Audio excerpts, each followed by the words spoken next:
Hello, you are doing Afrikaans lessons, and today we are doing part 2 of the future tense lessons.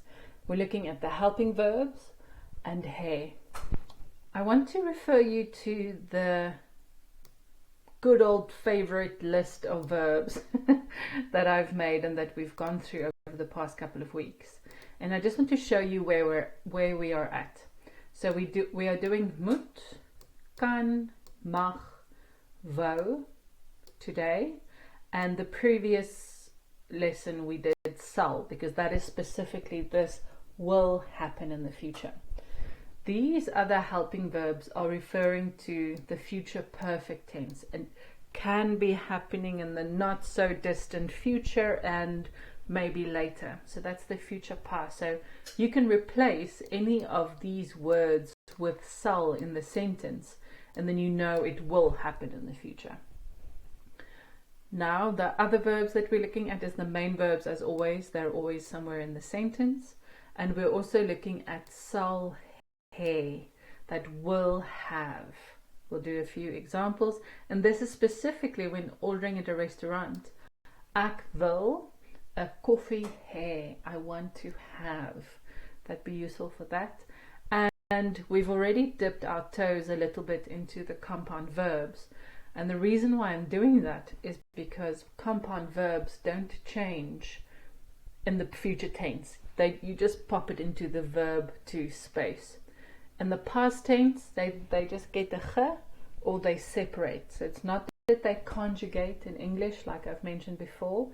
They dance. But I'll be teaching you that dance in a lesson soon. So that's just the overall picture, and let's look at those helping verbs. I think I can stay up here. So we have our helping verb as always, or the verb and verb 1 and the verb 2 at the end. And let's see.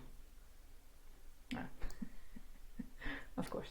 Okay, so sy kan later 'n pasta in die restaurant bestel. She can order a pasta later in the restaurant. Time word, later.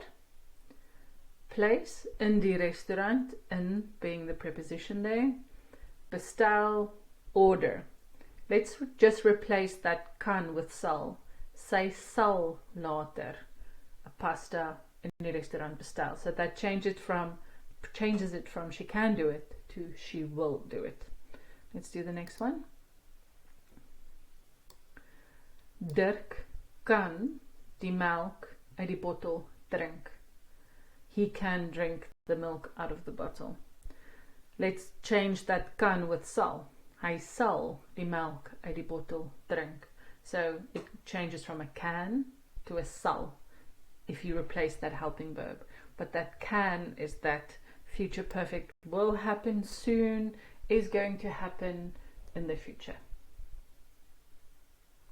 Moet, must. Andries moet Dinsdag middagete by die skool eet. So he must eat lunch at school on Tuesday. Let's replace it with sal. Andries sal Dinsdag middagete by die skool eet. So he must to he will be doing it. Jy moet jou vriende na die partytjie uitnooi. Now this must in English can be quite serious, like you have to, you must invite your friends. In Afrikaans the moet isn't as serious. Jy moet water drink. That's just a general expression, like you should drink some water, general sentence. If you go, jy moet water drink, tone of voice, emphasis on the moet, then it becomes that serious must. But if it's just jy moet water drink, it's not a direct instruction, thou shall, thou should. It's just jy moet, you must. Okay, so jy moet jou vriende na die partytjie uitnooi. No time word there, that's fine. It's referring to doing it in the not too distant future. En jy sal jou vriende na die partytjie uitnooi, which is like obvious, who else are you going to invite? Okay, mag is allowed to. Haar kinders mag ontbyt in die kar eet.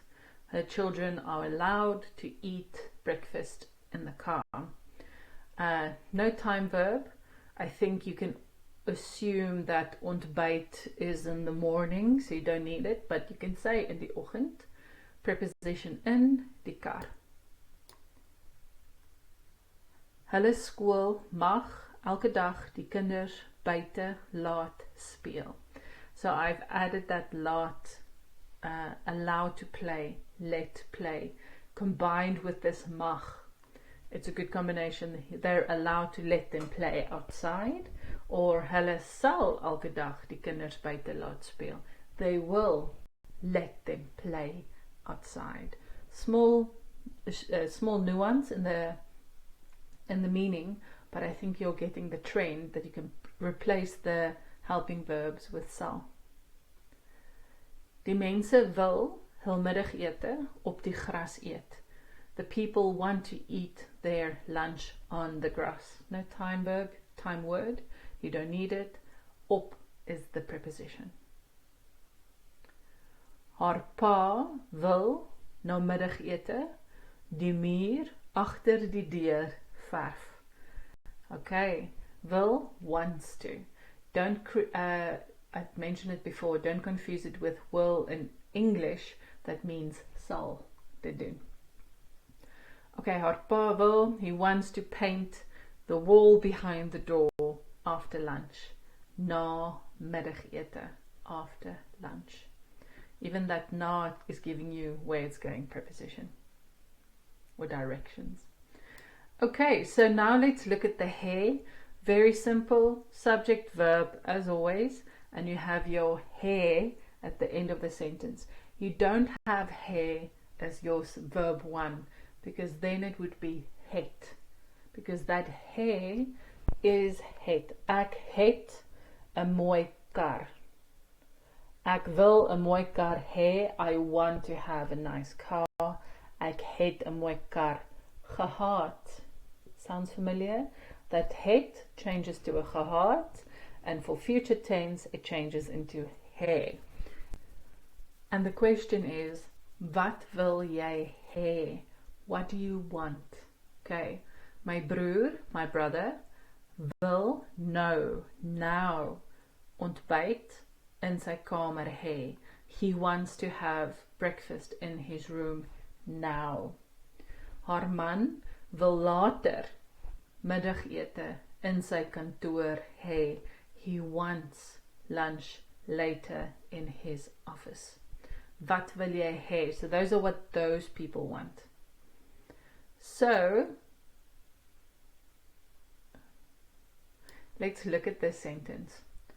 Ek sou vanoggend 'n koffie in die kar gehad het. Gehad het rings a bell. What is that? Ek sou vanoggend in die kar 'n koffie gehad het.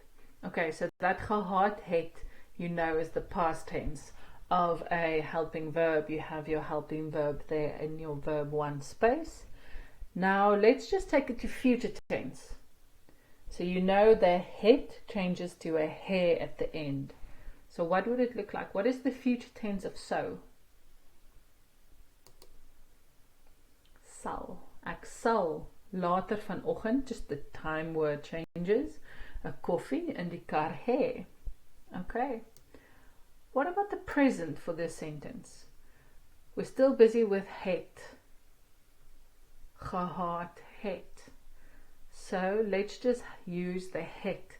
The sal and the so doesn't have a present word, a translation. So you would just go, ek het 'n koffie in die kar. Okay. You can also replace it with other helping verbs. Ek kon vanoggend. Ek wou vanoggend. Ek moes vanoggend. You can do that. It's not a problem. But this is just to give you the reference for that he. sou gehad het, sal hê, will have. And there you go. So that's it. We're finished with future tense. We'll obviously still be using future tense and past tense and present tense interchangeably in the next couple, or for the rest of the lessons. The practice lesson, or just a bit of an assessment, would be wat wil jy hê? What do you want? And this would be just a practice lesson session to practice what do you want, using that future tense to order food. So yeah, how are you feeling? You feeling you're gaining some momentum in using past, present and future? If not, let me know. Send me a message. Tell me what you're struggling with and let's work something out. Zani@afrikaanslessons.com. Lekker dag vir jou. Bye bye.